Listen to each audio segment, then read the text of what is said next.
Tell us what it is to be a woman. अब ये बच्चे प्रश्नों का तांता लगा देते हैं कि हमें जानना है। Tell us what it is to be a woman, हमें बताइए कि औरत होने का क्या मतलब है। So that we may know what it is to be a man, और इससे हमें पता लग जाएगा कि आदमी होने का, पुरुष होने का क्या मतलब है। What moves at the margin, कौन किनारे पर रहता है। मूव्स का मतलब तो होता है चलना, लेकिन हम इसे रहने के रूप में भी समझ सकते हैं। तो यहाँ तक ये महिलाओं के बारे में बात कर रहे हैं और कह रहे हैं कि महिलाएं किनारे पे रहती हैं। इसका भी मतलब जो है वो इनडायरेक्ट है, वो घुमावदार रूप से कह रही हैं कि महिलाओं की राय नहीं मानी जाती है, उनको दबा के रखा जाता है, उन पे तरह तरह की बंदिशें जान डाली जाती हैं। वे बच्चे पूछ रहे हैं कि आपको ये अनुभव है, आप नहीं देख नहीं सकती, लेकिन आपको महिला होने का अनुभव है, उसके बारे में आप हमें बताइए। फिर आपको गुलामी का अनुभव है, उसके बारे में बताइए। और गुलाम का कोई घर नहीं होता। What it is to have no home, कैसा होता है बिना घर के रहना। इन दिस प्लेस, इस जगह में बिना घर के रहना कैसा होता है।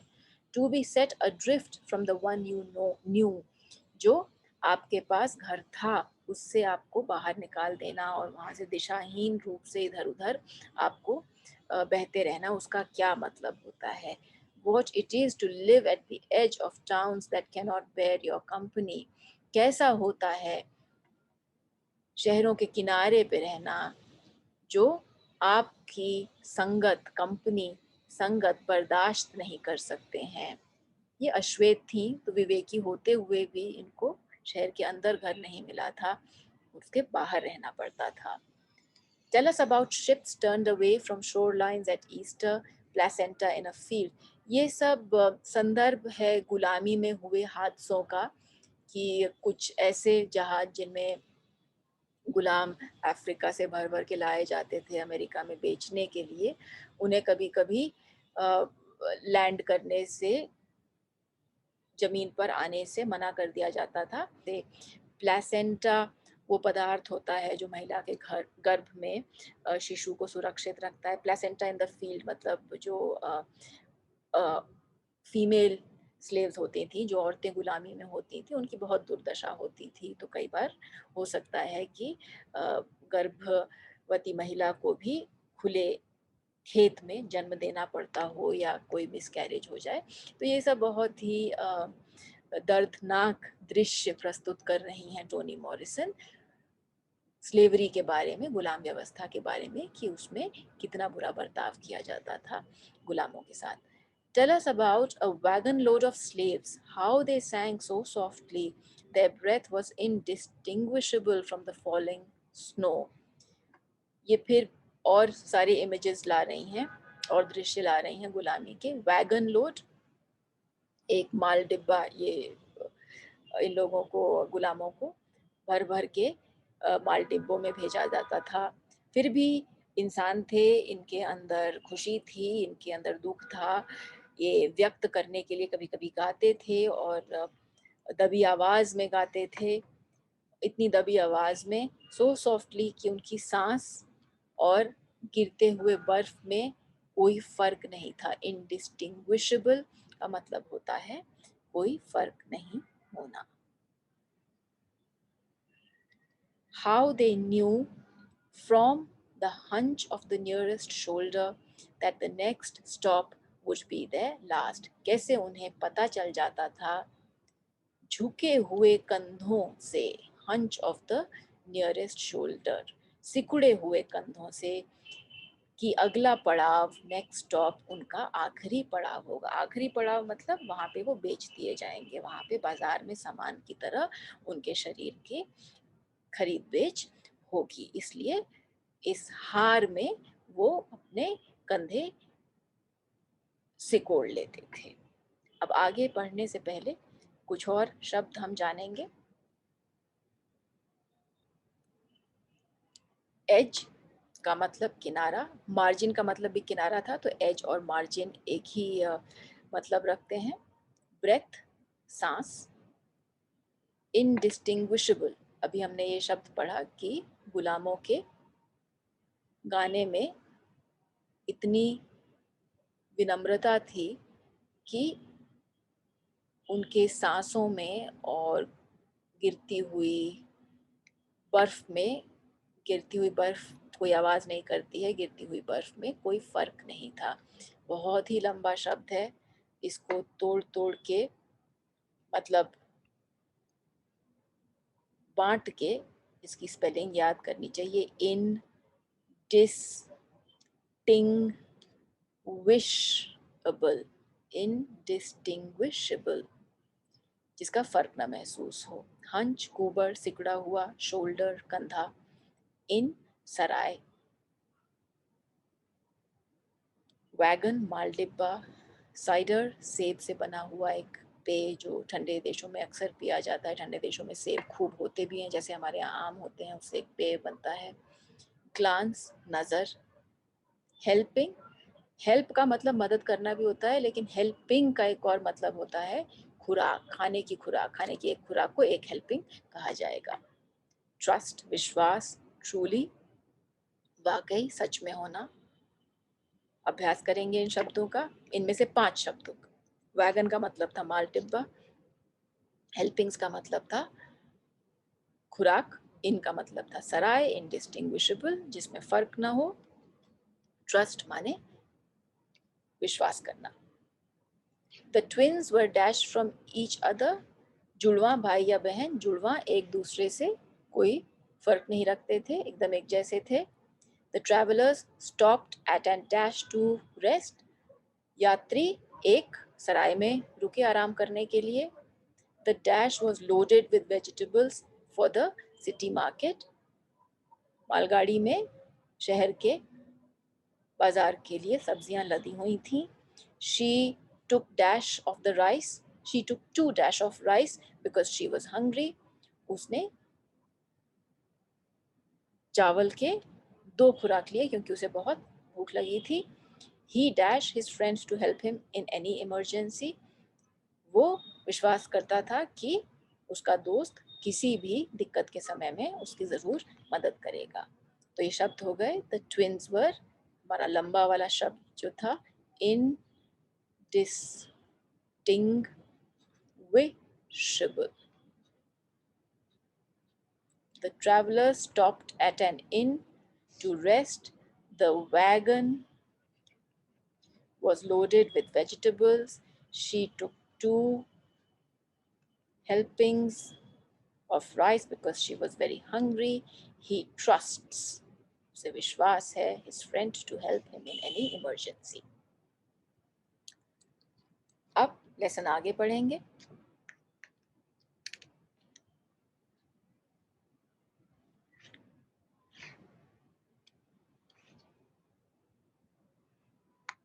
The inn door opens, सराय का दरवाज़ा खुलता है। A girl and a boy step away from its light. एक लड़की और एक लड़का step away, किनारे हो जाना, दूर हो जाना। सराय से निकलती हुई रोशनी से 2 लोग दिखते हैं, एक लड़की और एक लड़का। They climb into the wagon bed, और वो घुसते हैं माल डिब्बे में। The boy will have a gun in 3 years. लड़के के हाथ में 3 साल में बंदूक होगी। But now he carries a lamp and a jug of warm cider. लेकिन अभी उसके हाथ में एक लालटेन है और गरम पेय है एक जग में। उसके हाथ में बंदूक होगी 3 साल में, मतलब ये लड़का जो है ये गुलामी में बेचा जा रहा है, ये गुलामों की बात चल रही है। और शायद उससे वो निकलने के लिए वायलेंस का प्रयोग करे। निकलने के लिए उसे यही तरीका लगे कि उसे बंदूक अपने हाथ में ले लेनी चाहिए। They pass it from mouth to mouth, लेकिन अभी तो सब लोग साथ बैठ के खा पी रहे हैं और ये वार्म साइडर का जो जग है इसे माउथ टू माउथ एक एक करके सब लोग जो उपस्थित हैं वहाँ पे वो पीते हैं। The girl offers bread, pieces of meat and something more. A glance into the eyes of the one she serves.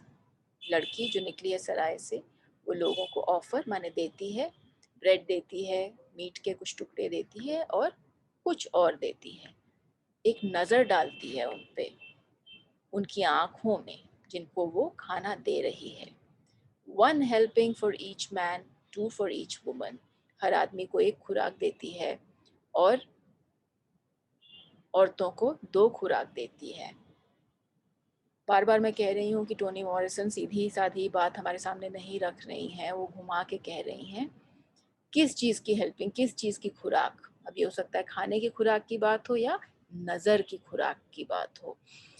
अगर नज़र की खुराक की बात है तो वो हर आदमी को एक बार देखती है और हर औरत को 2 बार देखती है। मान लीजिए कि ये लड़की टोनी मॉरिसन ही है, एक और रूप में, किसी और जीवन में,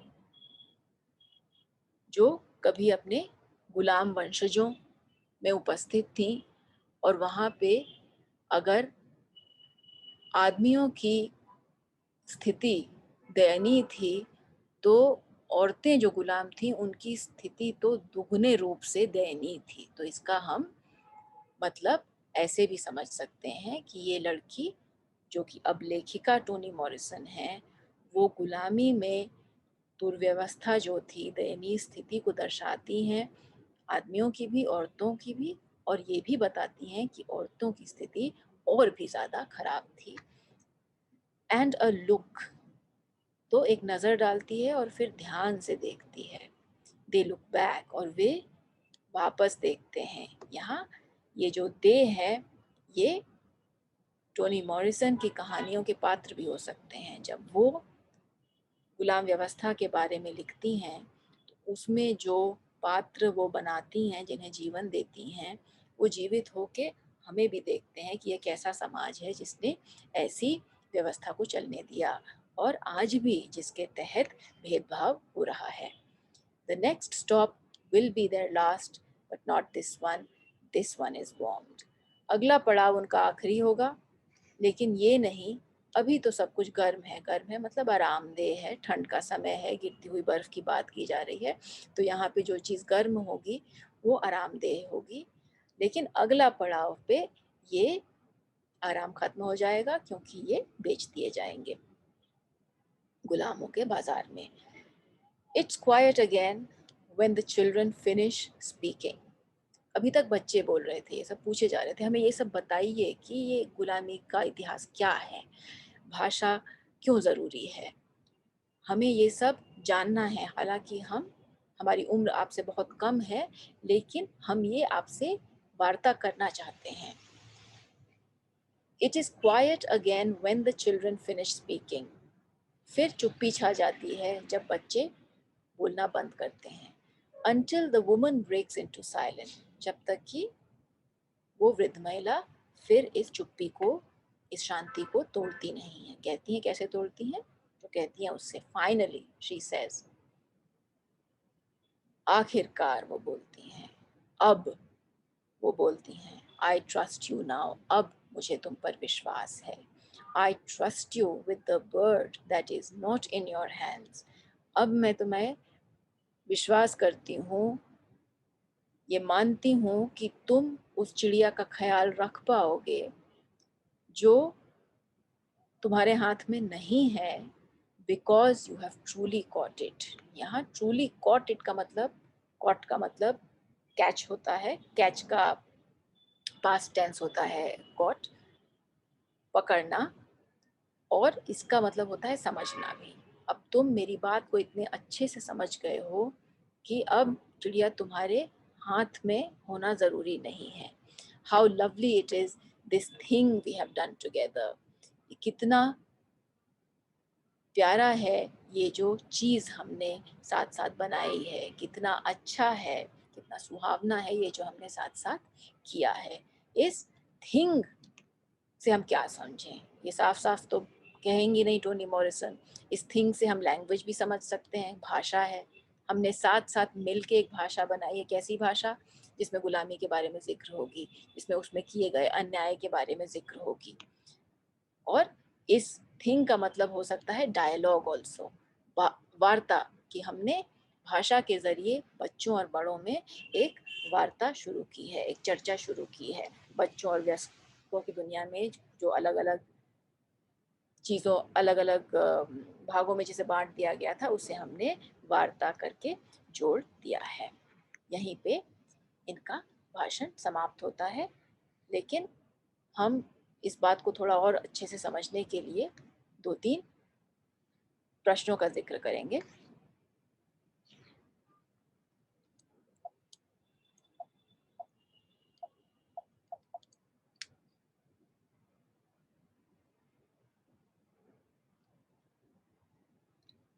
पहले प्रश्न पे है, what does the old woman say about the future of language? भाषा के भविष्य में वृद्ध महिला क्या कहती हैं? कहती हैं कि ये युवाओं के हाथ में है, बच्चों के हाथ में है। She says that the future of language is in the hands of young people.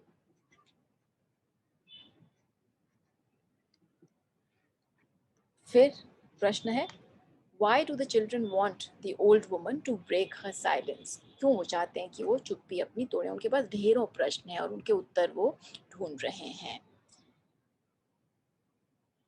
The children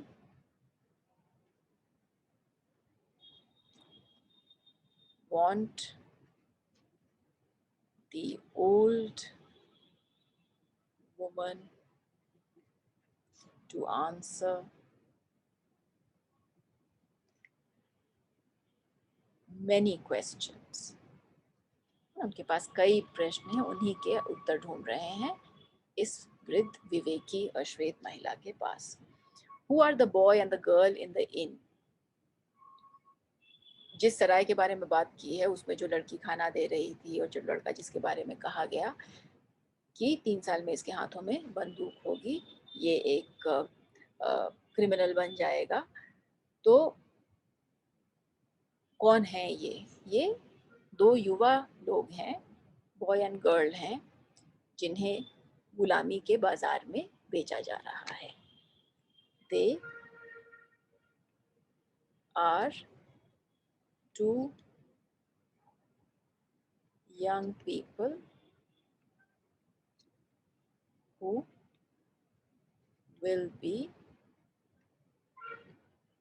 sold as slaves. आखिरी प्रश्न, why does the old woman trust the children? इसलिए वो विश्वास करती हैं क्योंकि उनको लगता है कि इतने सारे प्रश्न जो पूछेगा वो मुद्दे को समझ गया है कि इस चीज के बारे में प्रश्न करना जरूरी है, इसे ऐसे ही नहीं मान लेना चाहिए, बिना समझे ही नहीं मान लेना चाहिए। She trusts them because they have understood the importance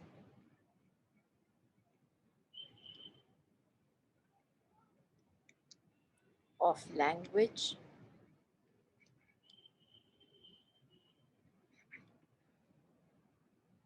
in establishing